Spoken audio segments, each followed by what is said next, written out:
পুরো দেশ মেতেছে হামজা উন্মাদনায়। হামজা স্রোতে উত্তাল পুরো বাংলা। চায়ের রাজ্যে হামজাকে ঘিরে তৈরি ফুটবল উন্মাদনার ঢেউ আছড়ে পড়েছে মধ্যপ্রাচ্যের দেশ সৌদি আরবেও। অ্যাটাকিং মিডফিল্ডার হিসেবে লাল সবুজের জার্সিতে লড়াই করবেন শেফিল্ড ইউনাইটেড তারকা। মাঝমাঠ থেকে ফরোয়ার্ডদের গোল করায় সহায়তা করাই তার মূল কাজ।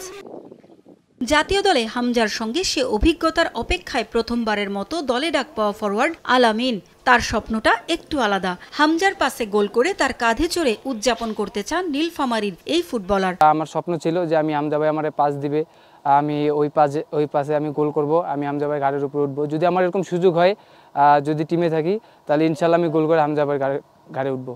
এশিয়ান কাপ বাছাই সামনে রেখে সৌদি আরবে 12 দিন 29 ফুটবলার নিয়ে কন্ডিশনিং ক্যাম্প করেছেন কাবরেরা। সেখানে নিবিড় অনুশীলনে ফুটবলারদের ভুল ত্রুটি শুধরে দিয়েছেন স্প্যানিশ কোচ।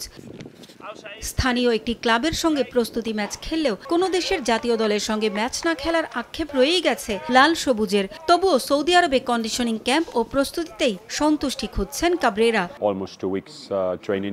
সৌদি আরবের প্রস্তুতিতে আমি সন্তুষ্ট। এখানকার সুযোগ সুবিধা বেশ ভালো ছিল। ফুটবলাররা নিজেদের ঘাটতি দূর করার জন্য চেষ্টা করেছে। এখন সেটা মাঠে ভারতের বিপক্ষে বাস্তবায়ন করতে পারলেই হলো। প্রায় সপ্তাহ খানেকের অনুশীলনে সবার মাঝে বোঝাপড়া আরো মজবুত হয়েছে বলে জানালেন মিডফিল্ডার কাজিম শাহ কিরমানি। নিজেদের কন্ডিশনে ভারত শক্ত প্রতিপক্ষ হলেও আত্মবিশ্বাসী এই মিডফিল্ডার। 12 দিন ক্যাম্প করেছি আমরা, নিজেদের মাঝে বোঝাপড়া বেড়েছে। এখন আমাদের ধ্যান জ্ঞানে শুধুই ভারত ম্যাচ। মাঠে পরিকল্পনা বাস্তবায়ন করতে চাই। সৌদি আরবের প্রস্তুতি শেষ। অপেক্ষা এখন পাহাড়, ঝর্ণা আর চিরসবুজ সৌন্দর্যের মেঘালয়ের রাজধানী শিলংয়ে নিজেদের উজাড় করে দেয়ার।